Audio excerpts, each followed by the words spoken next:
Hello, everyone. This is a very special episode of my podcast since we're shooting in English and we are based now in Vienna in very beautiful headquarters of a company called Woom. And today I have a very special guest who is Bernd Hake, the CEO of Woom company. So Bernd, welcome to our podcast. Good morning. I'm very pleased to be here, Michael. Thanks so much. Looking forward to our conversation. Thank you very much. This is very special for me also because Woom is one of my favorite brands because I have kids and I already have like 3 bikes at home, and next year we're going to buy another one. So I'm very happy that I can get to know your brand and yourself better. I will introduce a little bit the Woom company. So it's an international company now, shipping to more than 40 countries. The first half of 2025, they generated more than 90 million euro in turnover. And Bernd came from after more than 20 years in Hugo Boss and then Red Bull to lead and manage the company. So Bernd, before we dive into the details, maybe if you can a little bit introduce the Woom brand for those who don't know it yet, how it started and what is Woom about. Woom is a real success story. So 2013, our founders had kids. And they were looking in the marketplace what's the best kids bike are, because they are both riding lovers. They are both riding bikes with passion, with purpose.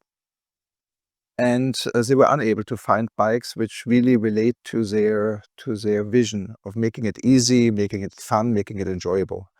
And this was when Christian and Marcus, when they started to set up the company.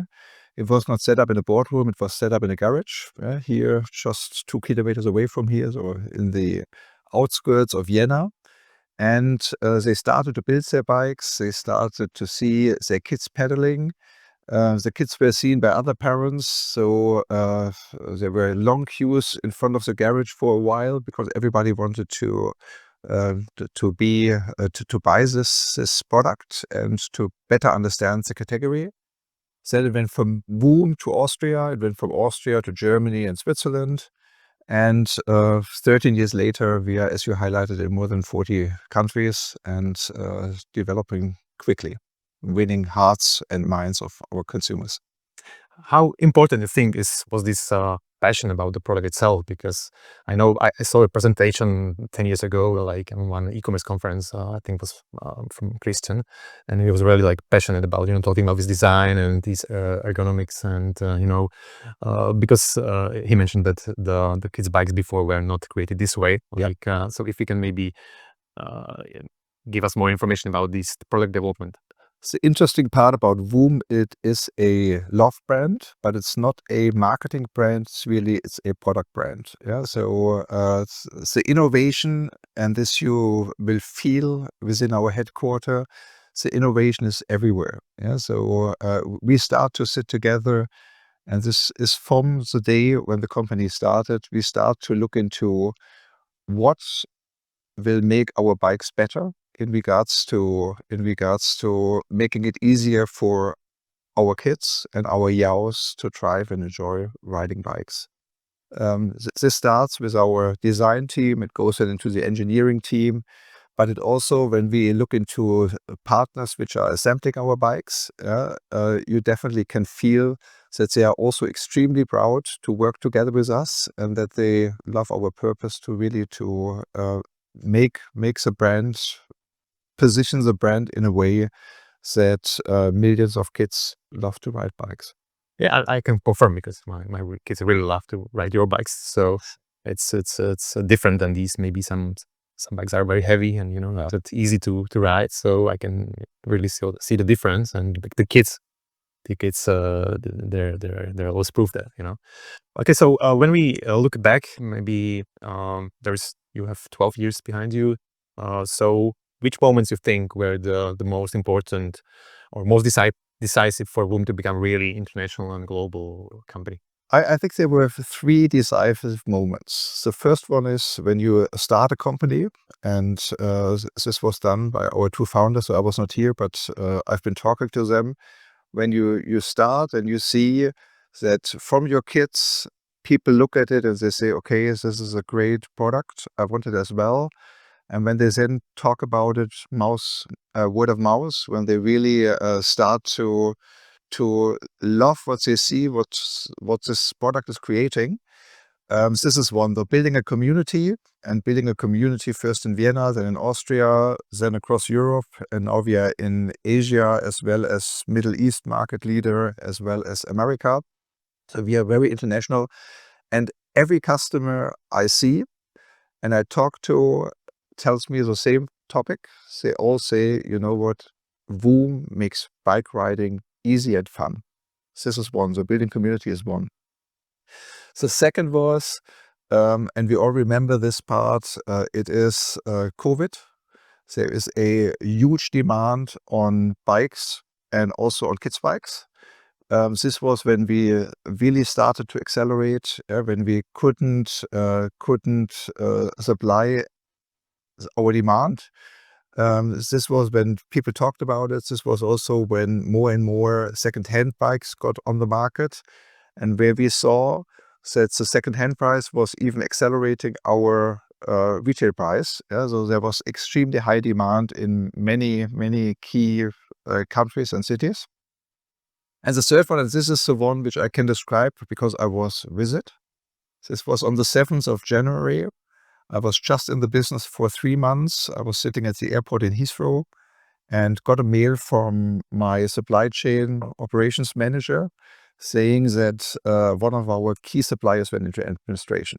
So, and as you know, the first quarter is a very important quarter for bikes. I was devastated. I was really flying now to Vienna, holiday is over, excited, but then you get this message and you are disappointed and you say, okay, how can we make sure that we make the best out of this year? And I got into the office. There was already a team set up, built between sales, between marketing, between finance and supply chain. With the mindset of not, oh my goodness, this is the worst case. The mindset was, how can we make it happen? And it was a building block in creating the magic between the teams. Because before I had the feeling that there were quite a few silos in the business, but this magic moment brought us together. And since then we are accelerating. And in the end, it was a positive moment. It was a shock reaction with a very positive outcome. Okay. You mentioned COVID. I know there was this boom of biking probably everywhere because there was not much you could do in that time. How about those years after? How difficult was you for you to get used to this new, let's say new state or new numbers? Yeah. Because I know there is, for example, in Slovakia, we had a couple of companies going out of the market because they just couldn't make it. So how was it with Woom after COVID? It was, we also had 1 year of difficulties. So between 2022 and 2023, we had a decline in our revenues. This was within the company history is the only year where we had a double-digit between 10 and 15% decline of our business. We recovered. 2024 was already a year where we increased our business by 6%. And this year we are dramatically accelerating. And the good thing is we are not accelerating because we are opening doors or we are opening new markets. We are seeing that there is high demand in existing markets with existing customers. And this is a very good sign that it's built on a sustainable nature. Okay, that's good to hear. How about manufacturing of the products? If you can maybe introduce how do manufacture the bikes, where is it manufactured, where is it assembled, and how does this supply chain work? Yeah. So we are a classical design and sales company. And this is probably, when I look into my CV, this is what Hugo Boss did. So they created products and designed products and then gave most of the products into second-hand production. This is what Red Bull does. And this is also what Woom does. So we are here creators, we are here innovators. And what our supply chain team does is they look for key partners where they build the components with, and then they search for assembling partners which have a premium mindset. We work with them in quite a big network, so we regularly meet them to highlight what are the important elements of our bikes, what are the important elements of our accessories. And then we, together with their knowledge in regards to building and creating and producing, we get the best bikes which are on the marketplace. And the parts are produced mostly in Asia, I guess, or is it not mostly. It is more or less 50-50. When you look into Europe, it is 100% for America. Yeah, this is due to the fact that the tariffs are not allowing us to produce in EU and hand them over. But we have assembling lines in the Baltics. We have in Hungary. So we are also focusing on European assembling. And you have 2 offices, right? One in Vienna and one in US? Or? Yeah, one in Vienna and one in Austin, Texas. Yeah. We just opened a new office, so we just moved, and it's a very nice space also in Vienna. So we're also in Austin. I actually saw some pictures from Texas and looked like a garage. So maybe it was a couple of years ago, when you started. So now you have regular offices. Yes. Yeah, but both businesses have been set up in a garage, so also here in Vienna. But now we have definitely very beautiful offices, and are very proud of where we are based and where we are located. And so how important is the US market for you? What part of the turnover is it generating? It's more or less 20%. The US is a much more difficult market as bike riding for kids, and this was something I had to learn, is not so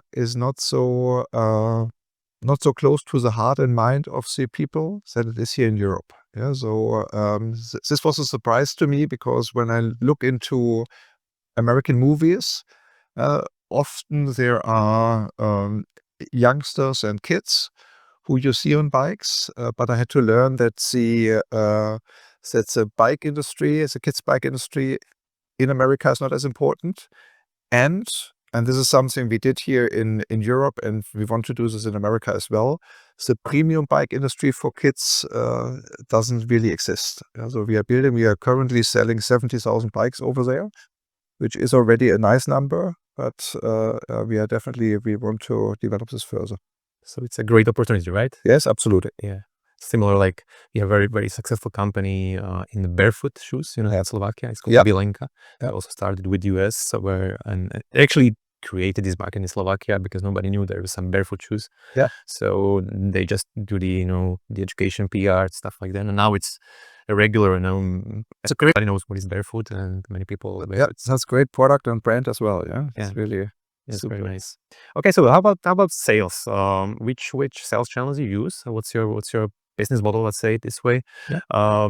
Regarding B2C, B2B, what's the strategy? Yeah, so let's look back into where we started. We started as 100% direct to consumer business. Yeah, so as I highlighted, we started in a garage.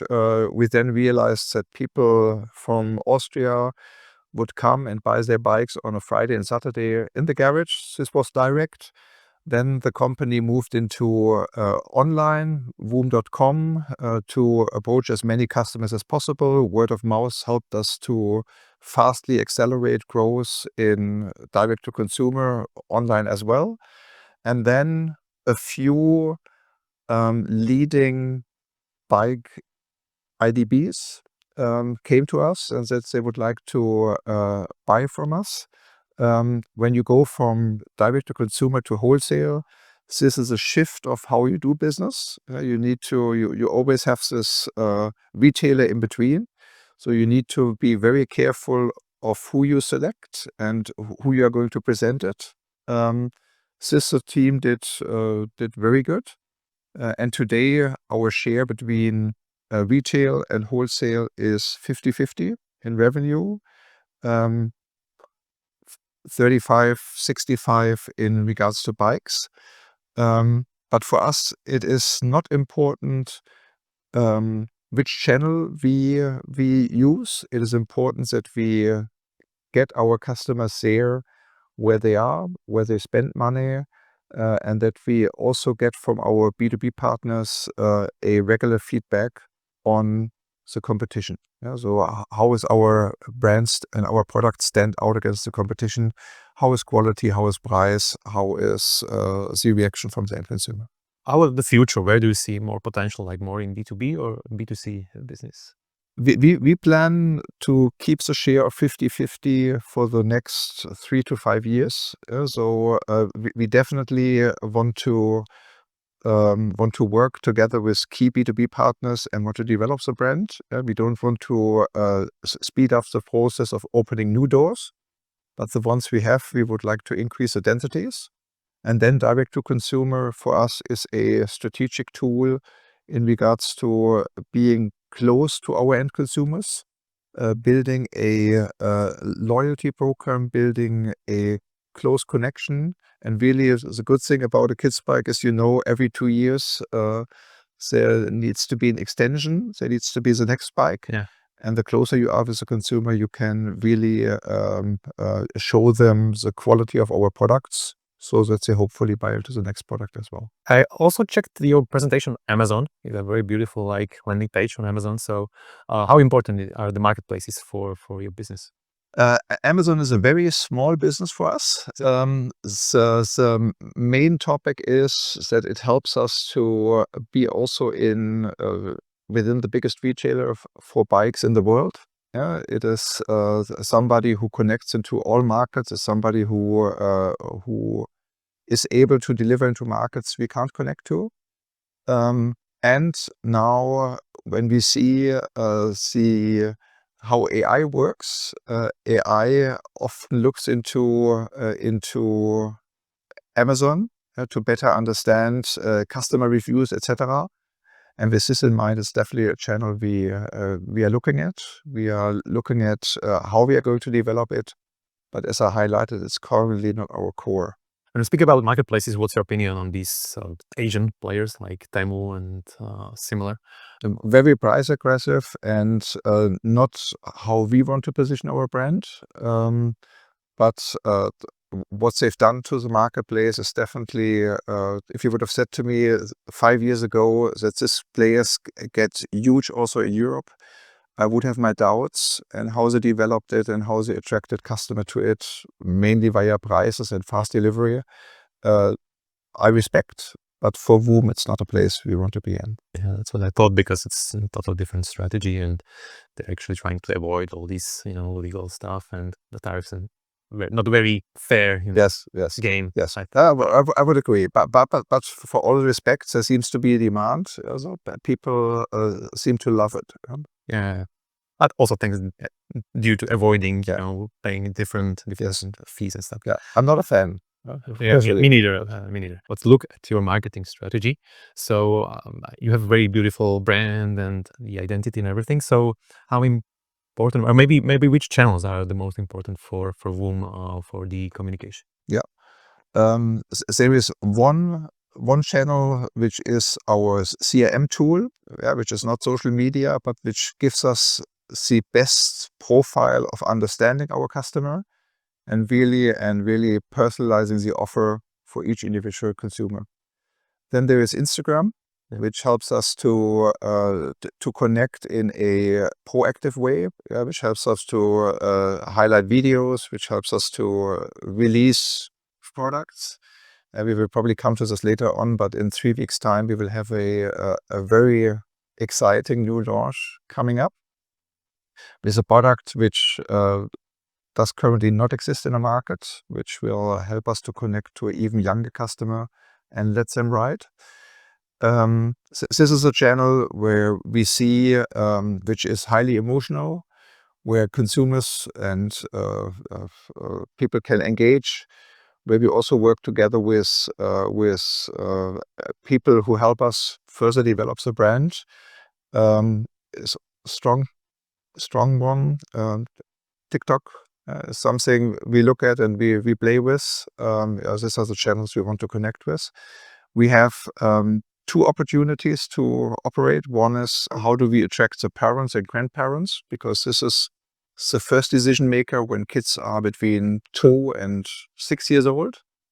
And then the more they go into 10 years to 14 years, we need to develop a different language, which attracts them, where they have fun, where we show emotions, which connect to this teenagers. And this is what we are trying to do. This is what we're trying to build. That's great. What's your approach on like, and speaking about languages, you have like, you said you have more than 40 countries where you ship. So how do you manage the social media? You have global account, or you have some also local versions of these profiles? Yeah, we have currently 2 important accounts. One is for Europe and one is for America. And the main language is English or German. Okay. Yeah. So I guess the DACH region is the most important for you right now. So Yes. Yeah, we are, funny enough, we are really extremely well positioned in Poland. So it's a market which is very important for us. We are getting real attention in Scandinavia. We are market leader in Dubai, for example. So there are still a few pockets which are very important for us. How about any other markets? You do also plan to launch some new countries in the next years?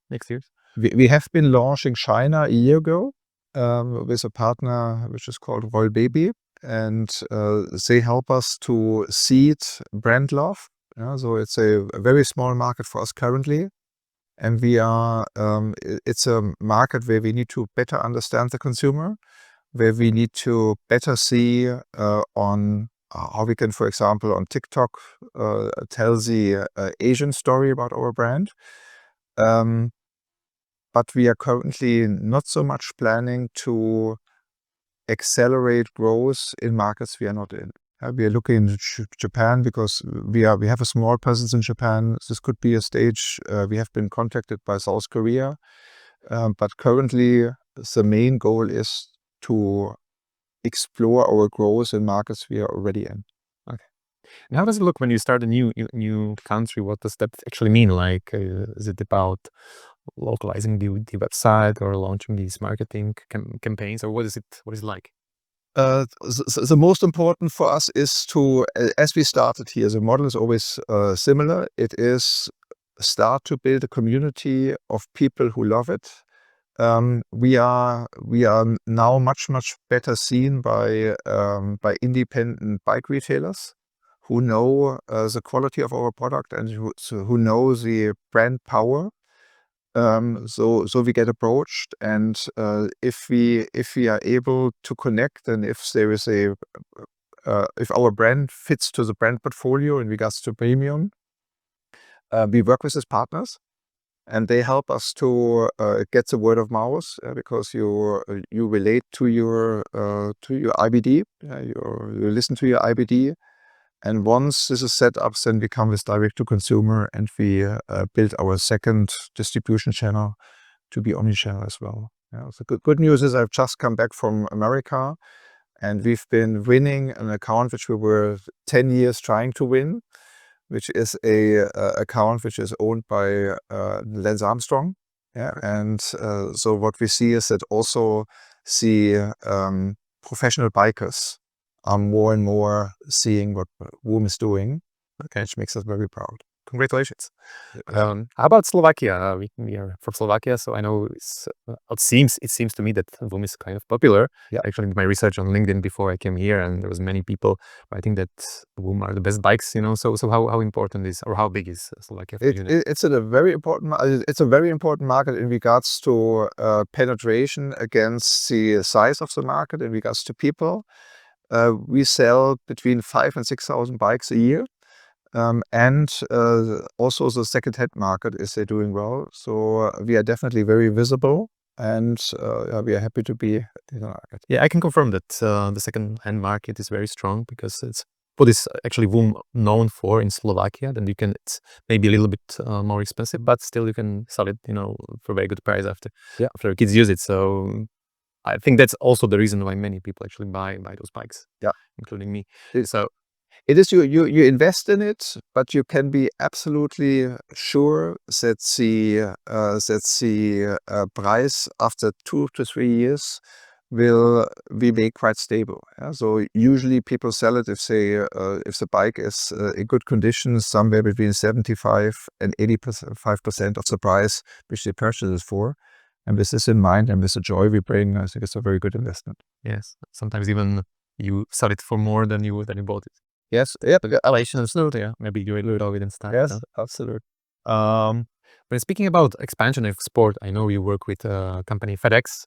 So maybe if you can tell us more how this cooperation looks like and what they're helping you with in food. Yeah. FedEx is our main logistical supplier in Central Europe, mainly in the DACH region. We work together with them on a partnership base. So we are very close with them due to the fact that they are in the hands the executor to bring our bikes towards the end consumers. We offer with them different service levels. One is that there is a regular shipment which takes between 3 and 5 days, which should be executed, and we know that FedEx does it with high quality, with a good service level. But also when there is a birthday and people need their bikes within 24 hours, FedEx has helped us several times to fulfill this request and to make sure that the kids get their presents in time. Very important for us when we choose logistical partners is that they understand premium and that they deliver the quality of our products in line with consumers' expectations. So you could say that FedEx is one of your key partners in terms of expansion and export. Absolutely. It's definitely a partner we work together with very strongly. Let's speak about pricing. I checked actually some price comparison engines and I saw that your price level is very, strictly somehow on the same level in all the e-shops I checked in Czech and maybe Slovakia. So how difficult is to manage this pricing on the bikes? When you are on high demand, it is easy to keep the prices, and to not go into promotions and to not see your partners promoting it. And this is the science of a good premium brand. To be available, to be in the market, but to also to manage when you see that demand slightly slips, not to over accelerate the growth, to really to keep the line between demand and supply in a good shape. And this is what we do. This is the reason for it is that our sales team and our supply chain team, they work hand in hand. They sit together on a weekly basis. We know quite a few B2B partners, they sell out. And we help partners if they see that they might be in a color overstocked. We help them to exchange. And this gives price stability. In the end, we've seen quite a few other brands, especially in the adult bike market, who were, after COVID, not able to keep the price levels. And this is when it becomes a bit messy. Well, what helps you to maybe justify it a little bit higher price when you compare it to different brands or different companies? You can go to Decathlon to maybe some cheaper products. So what do you think for a brand is important to really be able to how to communicate and how to justify the high price? For us, price is a reflection on the quality. So we are 70% of our components are designed in-house. So they are not purchased from a big supplier. This is one part of the price. The second part of the price, and there we are very strict because it's our DNA, is the weight. So to combine the quality of a screw with the weight of the screw is not the easiest. And with this in mind, we truly believe that we achieve fair prices, that we don't push too hard. And as we said already, the moment for us, which is as important, is how does the second-hand market reflect on it? And we see that second-hand prices remain very strong. So I would really believe we are positioned in a good spot, which is good for the retailers, which is good for us, and which is good for the end consumer. Yeah. And so how of the market, bicycle market itself, like what do you see, how do you see the development maybe next over the next 5 to 10 years? What do you think it's gonna happen? Yeah. So what we've seen since COVID is e-bikes have been booming, and they are still the market segment which is delivering growth, whereas bio bikes, unfortunately, to be very honest, are stable or are delivering a small decline. This is something we look at very carefully. We have launched a e-bike half a year ago with great success, a limited edition, and we will further develop the space. But our key is bio bikes because we want the kids to be as active as possible. And with this in mind, the key trends is lightweight in the kids bike industry.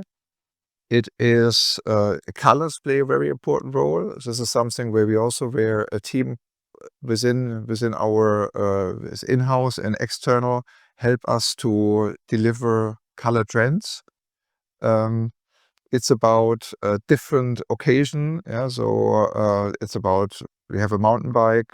We are discussing gravel bikes. We are discussing how we can get younger. These are trends we see, and if we see trends, then we sit together and we see, is this a trend where Woom wants to be part of, where we can play an important role, where we can get market leading position? Or is this a trend which doesn't relate to our brand DNA, and depending on this, we start developing it? It seems logical that maybe you would think about adult bikes. So there's any topic at table? Because I know you have some model which is for adults. We have models which relate to often to smaller men or women. Right. They buy into it, but the adult bike mark is first of all is highly advanced. There are core players in the premium field which would be very strong competitors. For my team and me, the strategic aspect is be big where you are good in, and we are probably the best kids and yacht bike brand, and I see much more opportunities there than I would now see in stretching our brand towards the adults. So that's not on the table right now, this discussion? Not at all? No. Okay. Just for information, which actually models are the most popular, which products are the most popular from your portfolio? So our number one product is the Woom Go. This is a development bike which starts with a balance bike and then goes into first pedaling, then goes into gearing, and last but not least goes then into really advancing to be a road bike. This is our most popular. But we've seen also now with our Explore bike, which is for kids between 7 and 14, which is currently has a share of 25%, that we are able to develop the segment as well very well. Bernd, I know you're launching a new product on the 7th of October this year, so tell us more about what it is. I'm extremely excited. The product started with a dream 3 years ago, that our innovative team were sitting together and that they said, how would it be if kids with 9 months to 3 years old would be able to ride already a bike? And out of this vision, there was lots of development, there was lots of adjustment, and we are launching Woom Wow today. It's really exciting. So I said it cross over with the interview is really nice as a podcast. And it's a product which produces magic. Wow. Here it is. Yeah, and it wobbles, it stays, and it gives kids which can't walk the opportunity to ride a bike. So we are very excited about this launch, and let's looking forward to it. So I wish you very good luck. It looks really amazing for the small kids. Thank you. I would be glad if you had it before when my kids were small. Yeah. Next generation we get. Right. Yeah. So very good luck to that. Thank you, Michael. I believe the accessories are very important as well, right? I mean, can you describe how big part of the turnover is generated by bikes and which is by accessories? So we sell this year we are going to sell more or less 400,000 bikes, and we will sell 170,000 helmets. So you can say with every second bike, with every second or third bike, we are selling one helmet, which is a good share. So we definitely have developed from a bike company towards a helmet company as well. How about these hand markets or these re-commerce, as this industry is called? So do you see it rather as or do you see it as a threat or rather as an opportunity for Woom? Total opportunity. Yeah. To be honest, I couldn't be prouder to see kids on Woom bikes, and I don't mind if this bike is bought on our website, if it's bought with our B2B partners, if it's bought with a subscription model, if it's bought on a second-hand market. Yeah, the second-hand market is even really helping us to show parents how sustainable our bikes are, how secure they are, how longevity works for us. And with this in mind, I'm really happy. The only thing I want to see is kids above our bikes. This is the one which makes me happy. I'm not thinking about channels and not about a second-hand market. This is all helping to build our ecosystem further. Right. And you mentioned a subscription model. So is it kind of popular here and maybe or in Western Europe? Yeah, it is. In Germany, Austria is definitely a segment which helps to democratize our brand. Okay. Some people can't or don't want to spend 300-400 euro for a bike, and for them it is easier to go into a subscription model where they also can exchange the bikes every 2 years. Right. It's definitely a model which helps us to get it into the hand of people who don't want to or who can't afford to invest into the bike the money we request.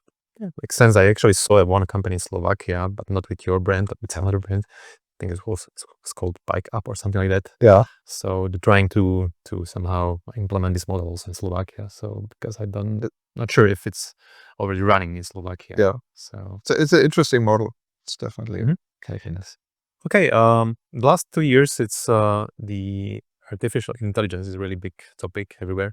So how about your business and your company? How or where do you see the biggest opportunities of implementing AI into your processes? We are currently looking into 3 spaces. One is, and this is an obvious one, is customer service. We have now sold 2 million bikes. So there are lots of interactions between our B2B partners, but also between our end consumers in regards to helping them to find a component which is broken, to really make the service level high. And here AI, I believe, is going to help us to get some kind of first level support. So this is one topic. The second topic is on the marketing side. We look into how we can better personalize the offer.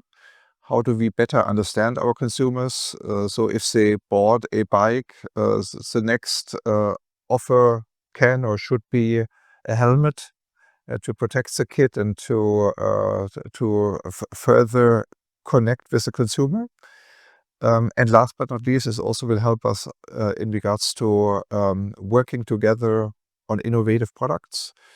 So on lightweight, are there opportunities for us to build the aluminium frame even lighter? This is tested and will be tested in the future via AI. Definitely something we look at. And if we look at AI from the end customer perspective, maybe from the way how they look for products. Now, many people spend a lot of time in ChatGPT. So what do you think about the future of actually online shopping? Because there is a big possibility that the orders will actually happen not on the website, but maybe in some chat window. So what do you think about this? We definitely see more and more traffic not coming by Google generated, but coming via AI. And our team is working on how does AI work? How does AI get the information about the best bikes? And there are a few information systems where you need to tell authentic stories, and these are the systems we look at, and these are the systems we further build. To be honest, what we don't want is we don't want to be a brand which builds demand in an unauthentic way. Yeah, so for us, it's very important that the reviews from our consumers, that they stand out, and you can see on our website, but also on Amazon, that we have most of our reviews are 5 stars or 4.5 stars. Wikipedia is a site where we hope that more and more customers write about experiences, write about the bikes. And if this is the case, then we will be interlinked to ChatGPT as well.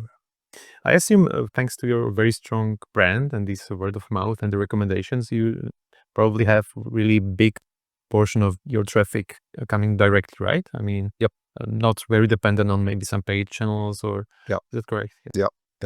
This is we watch out with. So our ecosystem works. As I highlighted, we have built communities. We have even on social media, we have parents which interact as a Woom community and which exchange their wins, their fun. And for us, it's as important then to interact with our CRM loyalty program and to build our community internally. Yeah. Mm. It's definitely the most Just for your inspiration, we have in Slovakia, we have a company called MT Biker. They are very strong in bikes. So they're like 20 million euro the group turnover. And they have a community. They actually launched this community before they started with e-commerce. And they have like 400,000 members. Oh, wow. Okay. So it's really strong in Slovakia. So maybe if do you have a contact? Yeah, sure. I can just be very interested after the interview. So I'm pretty sure they will be glad to get in contact with you. Yeah. Okay. So we have a couple more minutes. So maybe get a little bit more personal. Talk about you as a manager. So because you have a lot of experience in the management positions. So how maybe would you describe your leadership style? What's the way how you work with people? Yeah. So I've been very fortunate in my career, and this is how I want to lead as well. So I've been sitting. I was in my early 30s. I've been sitting in the boardroom quite often, but being at the start of my career, and though I was very quiet, yeah. And after a quarter of a year, our CEO came to me. And he said to me, "You know what, Bernd? You're very quiet in the rooms." And I said, "Yes, but these are all board members, so I listen." And he's saying, "But if you only listen, you don't need to be in the boardroom." So for us, it's important to get information about people who work daily on operations. Yeah, and this is how I lead as well. In a room, whoever sits there has the same voice as myself. It's important to me to really understand what people like, what are their concerns, how can we further develop. And within a room, I don't think that anybody sees that I'm the CEO and somebody else is just started their career. This does not mean that I don't feel the accountability. So when I'm together with my supervisory board, I definitely lead. I lead the conversations, and I feel totally accountable. But for me, the best ideas are grown very often from people who are daily on the product, who are daily working in marketing, and the development of people for me is very important. I believe Woom has more than 200 employees right now. Yeah, 200. So what's the structure of the company? How many divisions you have, or how is it organized? We have one team which we call the consumer-facing teams, which is innovation together with engineering. So they are in charge of designing the product and making it as lightweight and as secure as possible. Then we have the marketing team. They connect very strongly with the innovation team, so that the stories which are in the mind of the innovation team get to the end consumer. And then we have the sales team, which is connected between direct to consumer and B2B. I say connected because for us it's an omni-channel approach. So I don't want that we have silos between the two teams to find the best distribution and to find where our customers shop. These are the departments which work very closely together with our end consumers and with our B2B partners. However, they need to connect with enabling teams. And the enabling teams, this is finance, this is HR, this is controlling, Right. this is supply chain, this is what I was looking for. These are the parts which are the engines. Yeah? And what I learned at Hugo Boss is it's a bit like a swan. You have this beautiful swan which you see on the lake, and then you have the feet with paddle. And if the enabling teams don't deliver, then the customer-facing teams have difficulties. So a strong connection and a strong working together environment needs to be created by the management team. So there's one thing going through my mind, like the founders of the company, they decided maybe kind of early they need professional management, right? Yep. So they what's their role? Christian, and the other one is Marcos. Agus. So what's their role right now in the company? So they are still the strongest shareholder. They have around 50%, slightly less. They are for each employee have the possibilities, because funny enough, they are also in our building. They are with a new company here. Okay. They can interact. They live and breathe the brand DNA of Woom, but they are not at all integrated in management decisions. Yeah, and I think that the founders have, after 10 years, have decided to move out. And to now go into the next stage. With every company, there's a stage between 0 and scaling to 100 million. This was achieved. Now the next phase is to go from 100 million to 250 million. That's your role. This is probably my role, hopefully. And then I hope that I'm also able to go to 500 million, but we will see. Yeah, this would be as a dream. I think this is a very, you don't see that very often, that already after 10 years, they actually the owners can admit they maybe not anymore somehow suitable for that phase, campaign. So they think about this, how different the role or maybe the skill set of the top management changes during the life cycle of the company. Yeah, I am trained in an environment to scale. And when I started as Hugo Boss, the company had 500 million in turnover, and we scaled it to 3 billion, which is, in my opinion, easier than to go from 0 to 100 million. Yeah, but then what happens is usually you need to build, say, after an organization which is bigger, which is larger, which is more international.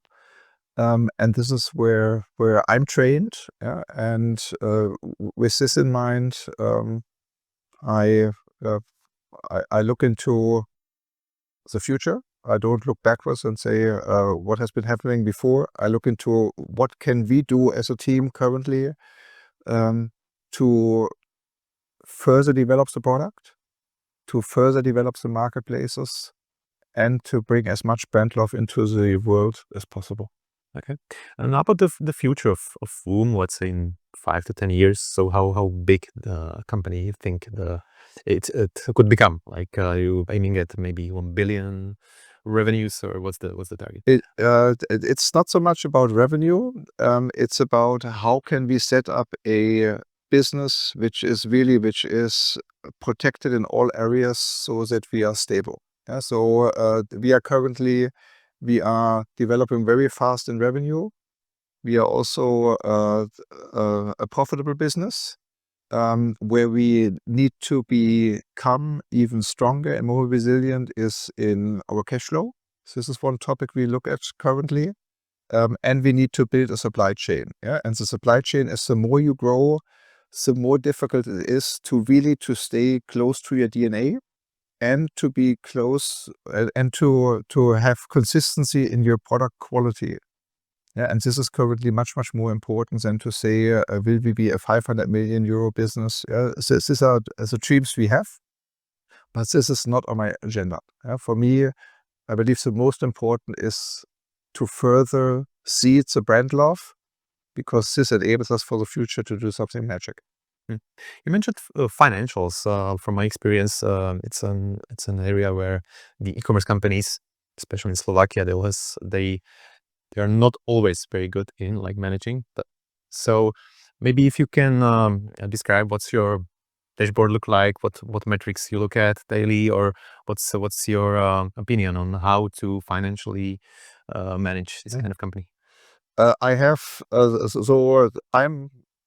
I'm in between being very disciplined and letting it go. Yeah, so my day usually starts somewhere around 8 o'clock, and the first 45 minutes I try to be at my desk by my own and try to organize myself about the key topics of the day. This is a very important moment for me, because it's not about being pushed. It's not about being unfocused. It's about what is important for the day. Then I see my PA to organize my next 4 weeks and to see what are the important topics, what are the topics which can be deprioritized. This is very organized, and then we go into a day.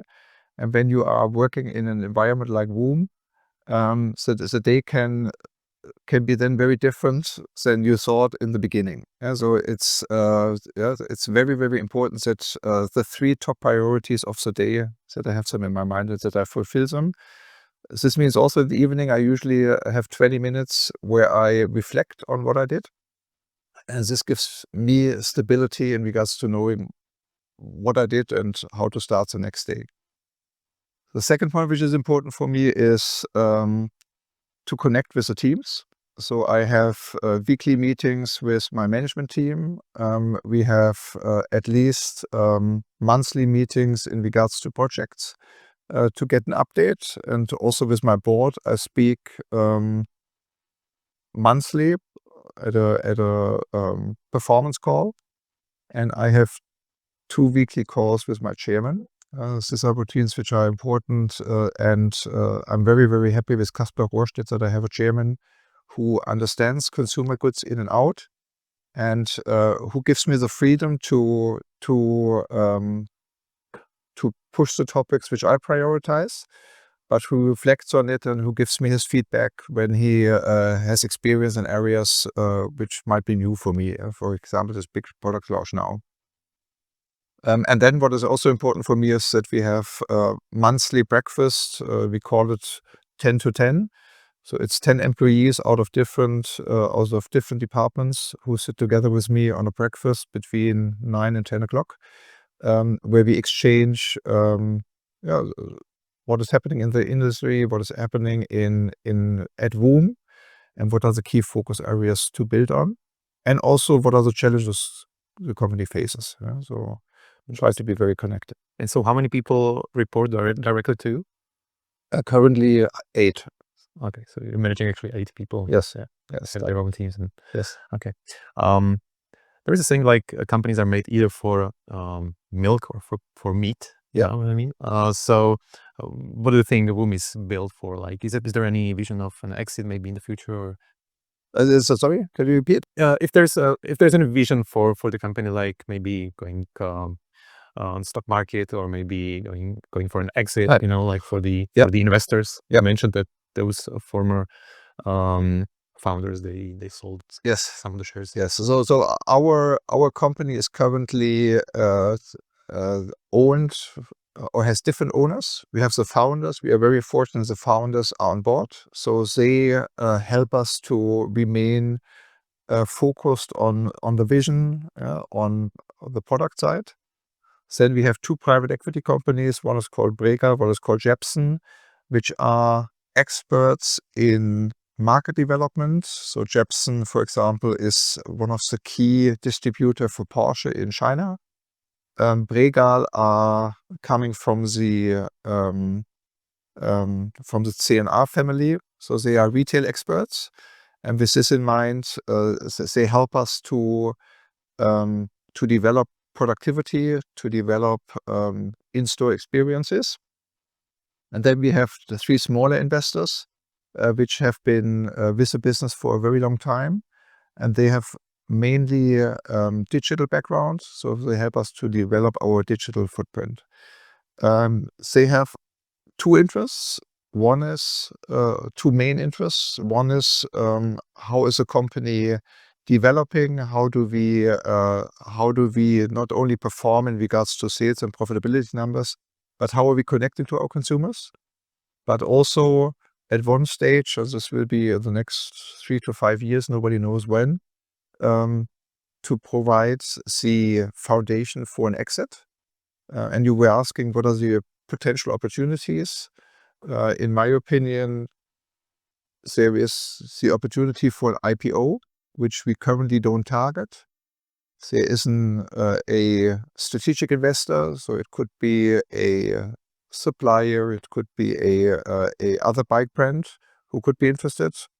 This would be definitely something we would love to have. It could be a private investor, or it could be another private equity. We are open to all positions. For us, we are actually don't discussing the exit so much currently. We are discussing how we can spread consumer love. You mentioned several investor groups, let's say, so it looks like kind of many people around the table. How difficult is it to agree on a strategy and on the vision of the company? It is. There are definitely balls in the air. But this is also one reason why I decided to come to Woom. Yeah, to have a strong board, to have a board with a diverse opinion is getting sometimes a bit of what is Reibung? Friction? Yeah, sure. Yeah, and this creates heat, and out of this come often much better ideas than if you have a board which is only financially driven. So I love it. It's demanding, but I love it. What's the situation with venture capital now in Austria or DACH region? Is it difficult to raise money for projects like this?